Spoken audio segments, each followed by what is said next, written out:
You have been frying chicken wrong your entire life, and a black grandma from the deep south is about to save your dinner forever. Let's count down 31 fried chicken hacks that will completely transform the way you cook, starting right now. Number 31.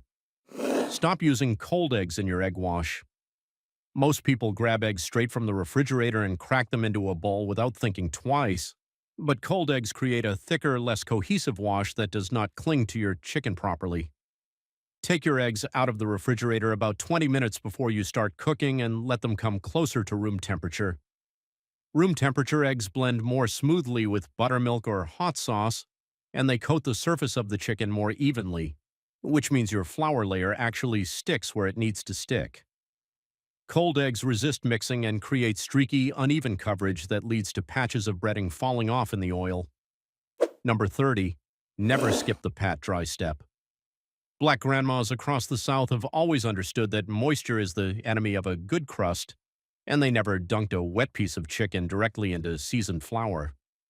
After you rinse or brine your chicken, take paper towels and press firmly against every surface of each piece, including the underside and the joints, until the surface feels almost tacky rather than damp. Surface moisture immediately turns to steam when it hits hot oil, which creates a barrier between your breading and the chicken skin, causing the entire crust to lift away and leave you with a soggy, detached mess floating in your frying oil. Number 29. Stop seasoning only the flour. This is one of the most widespread mistakes home cooks make, and it results in chicken that tastes like nothing once you eat past the crust. Season the chicken itself, season the flour, and season the egg wash separately. Add salt, pepper, garlic powder, onion powder, and paprika directly to the surface of the chicken pieces and let those seasonings penetrate before any coating goes on. Black Southern cooking is built on layered flavor, which means every single component in the cooking process carries its own seasoning contribution rather than relying on one layer to do all the work. Number 28. You are not using enough salt in your brine. The foundational technique in black grandma fried chicken begins with a proper brine, and most home cooks are far too timid with their salt. For a standard batch of chicken, you want approximately 1 tablespoon of kosher salt per cup of liquid in your brine. If you are using buttermilk, which is the traditional choice, add salt and hot sauce and let the chicken sit submerged for a minimum of 4 hours, though overnight is far better. The salt works through osmosis to pull moisture deep into the muscle fibers of the chicken, which seasons the meat from the inside out and creates that incredibly juicy interior that makes you wonder how the outside can possibly be that crispy at the same time. Number 27. Your oil temperature is too low when you start. A lot of people bring their oil to temperature and then it drops significantly the moment they add chicken pieces, which creates greasy, heavy coating because the chicken essentially sits in oil that is not hot enough to seal the crust immediately. Get your oil to somewhere between 350 and 375 degrees Fahrenheit before the chicken goes in, and understand that it will drop when you add pieces. Work in smaller batches so the temperature drop is less dramatic and the oil recovers more quickly. Oil that is too cool soaks into the breading rather than flash frying the exterior into a sealed, crispy shell, and that is the single biggest reason home-fried chicken ends up heavy and greasy. Number 26. Stop overcrowding the pan entirely. The black community has always understood that patience is an ingredient in frying chicken, and crowding the pan is the impatient cook's biggest mistake.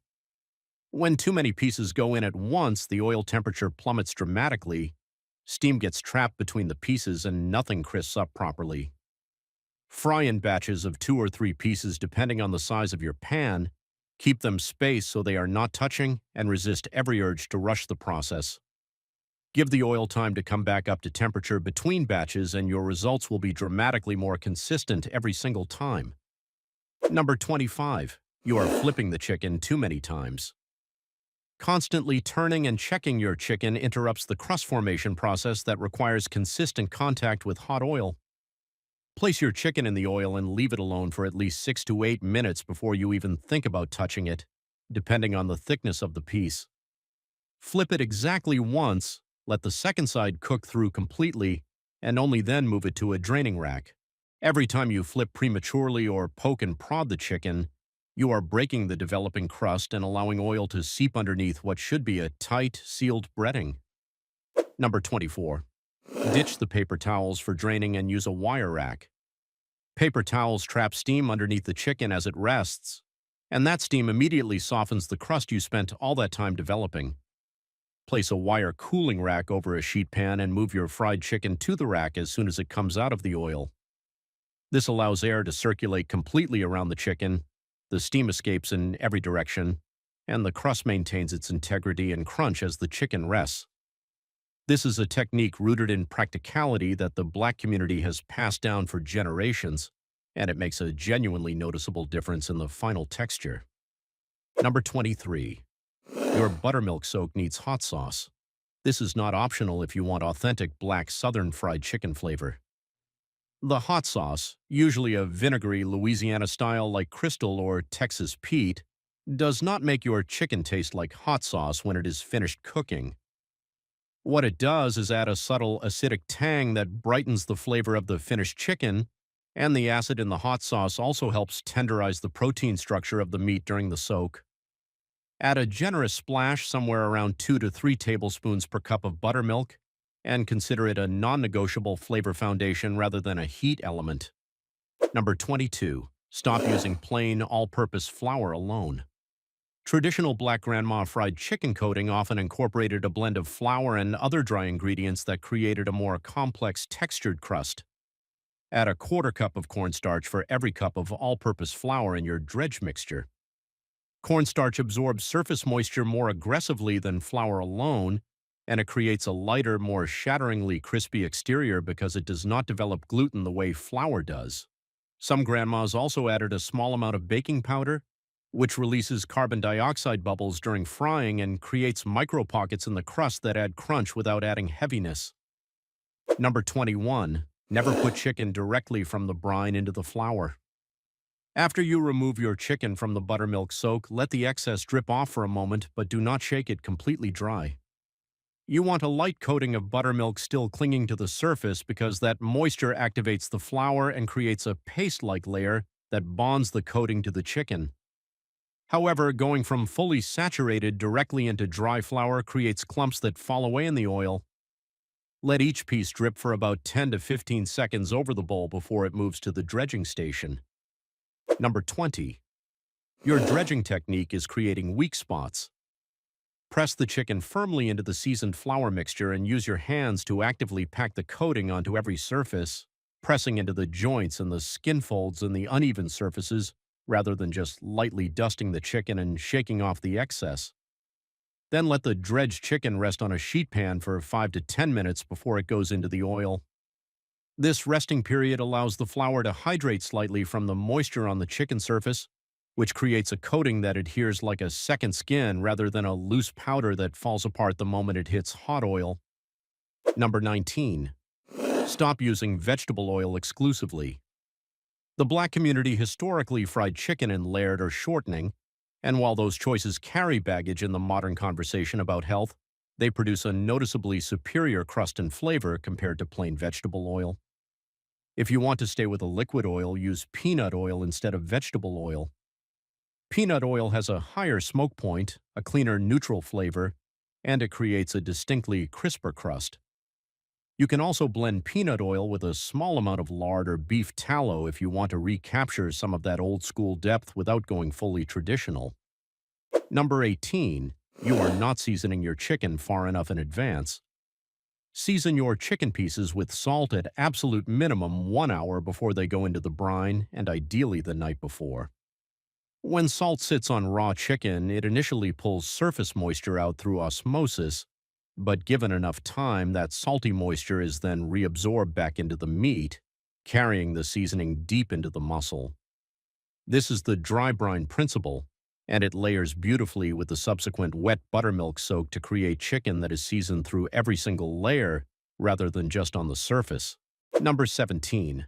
Bone-in versus boneless requires completely different timing, and you are not adjusting.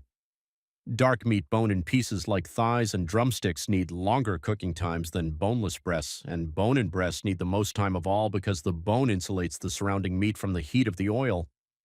Have a simple instant read thermometer nearby and use it. White meat should reach 165 degrees Fahrenheit internally, while dark meat actually benefits from being cooked to 175 to 180 degrees internally, at which point the connective tissue breaks down properly and the meat becomes genuinely tender rather than just technically safe to eat. Number 16. Your seasoning blend is too simple. The classic black southern fried chicken seasoning goes far beyond salt, pepper, and garlic powder. Include onion powder, smoked paprika, cayenne pepper, dried thyme, and a small amount of dried mustard powder in your flour mixture. Each of these components contributes a different dimension of flavor, and when they cook together in the hot oil, they undergo a transformation that creates the complex, savory, deeply satisfying crust flavor that sets legendary fried chicken apart from ordinary fried chicken. Do not be shy with any of these spices because the coating itself is thick enough to carry significant seasoning without any individual flavor overwhelming the others. Number 15. Stop frying at only one temperature throughout.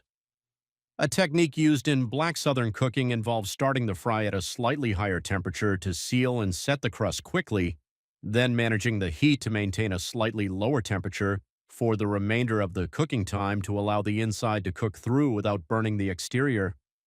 Start at about 375 degrees, and once your crust is set and golden on the first side, you can allow the oil temperature to settle naturally around 325 to 340 degrees for the interior to cook through completely. This prevents the heartbreaking scenario of a beautifully dark exterior that conceals raw or underdone meat inside. Number 14. You are not using a cast iron skillet or Dutch oven. The choice of cookware is not trivial, and black grandmas were not using thin aluminum skillets or non-stick pans for their Sunday chicken. Cast iron retains heat with extraordinary consistency, which means temperature recovery between batches is significantly faster, and it distributes heat evenly across the entire cooking surface. A deep cast iron Dutch oven is ideal because the depth allows you to use enough oil without danger of overflow, and the thick walls maintain oil temperature far better than any modern lightweight pot. If you cook fried chicken frequently, investing in cast iron is the single most impactful equipment decision you can make. Number 13. Never add more chicken to oil that has visible burnt flour bits floating in it. As you fry batch after batch, flour particles fall off the chicken and settle at the bottom or float through the oil, and as they burn, they impart a bitter, acrid flavor to every subsequent piece you fry. Use a fine mesh strainer or slotted spoon between batches to skim out any dark floating particles before you add the next round of chicken.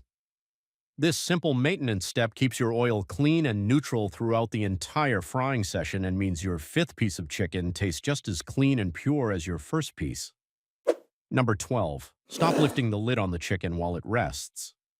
Some cooks tent their finished fried chicken with foil to keep it warm, and while warmth is understandable, trapping steam under foil is catastrophically damaging to the crust. If you need to hold chicken warm for any period of time before serving, place it on the wire rack over a sheet pan and put it in an oven set to exactly 200 degrees Fahrenheit with nothing covering it. This maintains serving temperature without creating any steam environment, and the low oven heat can actually continue very gently drying the crust surface, making it slightly crisper than when it first came out of the oil. Number 11. Your double dredge timing is wrong. A double dredge, which means coating in flour, returning briefly to the wet wash and coating in flour a second time, creates an exceptional thick and craggy crust that provides dramatic crunch. The mistake people make is rushing through both dredges without allowing any rest time between them. After the first dredge, let the piece rest for 3 minutes before returning it to the egg wash, and after the second dredge, let it rest for another 5 to 7 minutes before it goes into the oil. These rest periods allow each layer to hydrate and set, which means your double coating cooks as one unified crust rather than two layers that separate from each other. Number 10. You are ignoring the importance of chicken quality. Black grandmas used to raise and process their own chickens, which means they were cooking with birds that had significantly more flavor, better muscle development, and different fat distribution than modern factory-farmed chicken.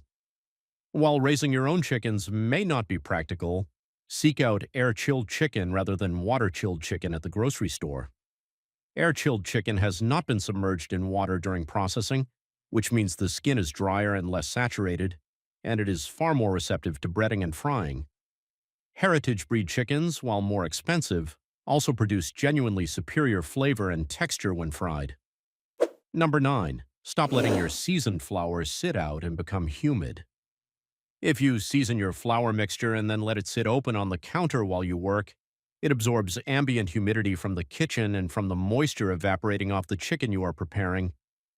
Humid flour becomes clumpy and does not create a light, even coating.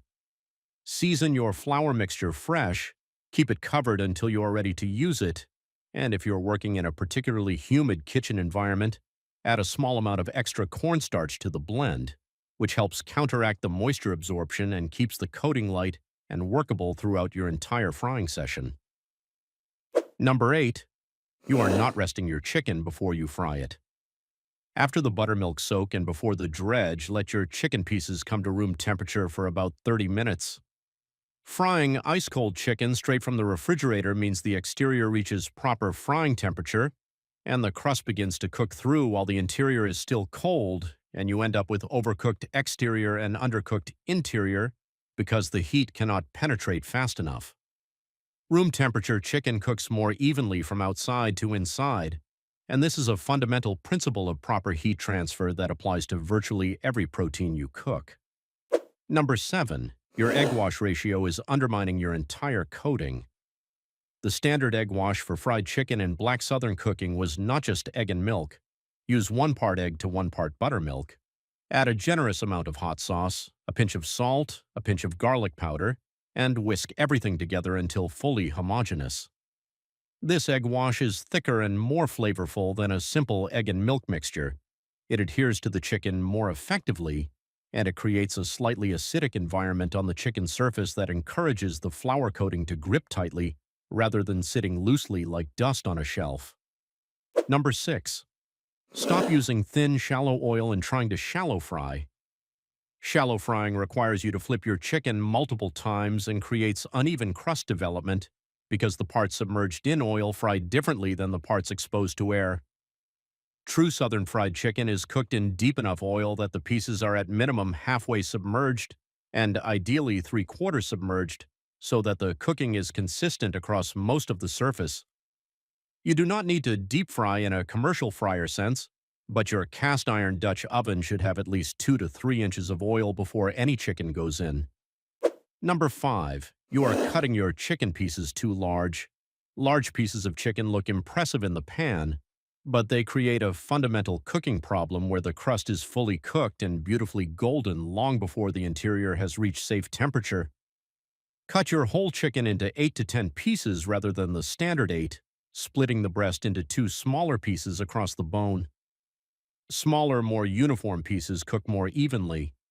The breading to meat ratio is more favorable for flavor, and every bite has that critical combination of crunchy exterior and juicy interior rather than just the perimeter edges. Number 4. Stop washing your chicken with water before brining. There is genuinely no food safety benefit to rinsing raw chicken in the sink, and food scientists and safety authorities have been consistent about this for years. Rinsing raw chicken in your kitchen sink actually spreads potential bacteria across your sink basin, counter, and surrounding surfaces through water splatter. Pat the chicken dry directly from its packaging and go straight to your brine. The buttermilk brine and the high temperature of frying oil are what make the chicken safe to eat, not a water rinse that introduces contamination risk without providing any practical cleaning benefit. Number 3. You are not using MSG, and that is a legitimate mistake. The Black community, along with practically every other culture that produces exceptional fried and savory food, has understood intuitively for generations that certain ingredients provide a depth of savory flavor that you simply cannot achieve through any other means. MSG, monosodium glutamate, is safe, well-studied, and extraordinarily effective at enhancing the savory, meaty quality of fried chicken.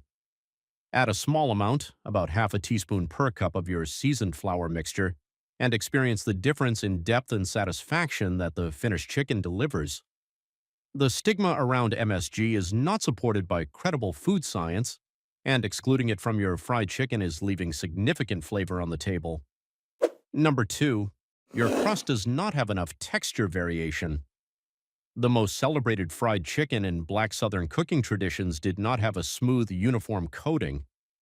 It had dramatic, craggy, uneven peaks and valleys that created different textural experiences in every bite, with some sections delivering a thick, shattering crunch and other sections providing a thinner, lacier crispness. Create this texture by shaking your dredging container vigorously before using it, which breaks up clumps into varied sizes, and by deliberately pinching and pressing some of the flour mixture into loose clusters against the chicken surface. These clusters become the dramatic, craggy peaks that make truly legendary fried chicken visually and texturally distinctive. Number 1. You have never understood that the rest after frying is as important as the fry itself. This is the most important hack of all 31, and it is the one most home cooks completely ignore. After your chicken comes out of the oil and goes onto the wire rack, it must rest for a minimum of 5 minutes before anyone touches it. During this rest period, the residual heat in the crust continues to drive out remaining moisture, the crust firms and sets to its final texture, and the juices inside the chicken redistribute from the areas near the surface back into the center of the meat. Cutting or biting into fried chicken immediately after it leaves the oil releases all those redistributed juices, and that beautiful interior moisture runs out onto the plate instead of staying in the meat where it belongs. Black grandmas knew this intuitively and would tell you firmly to leave the chicken alone before serving. The patience required to respect that rest is the single biggest difference between good fried chicken and absolutely perfect fried chicken. Now go make the chicken your family will never stop talking about.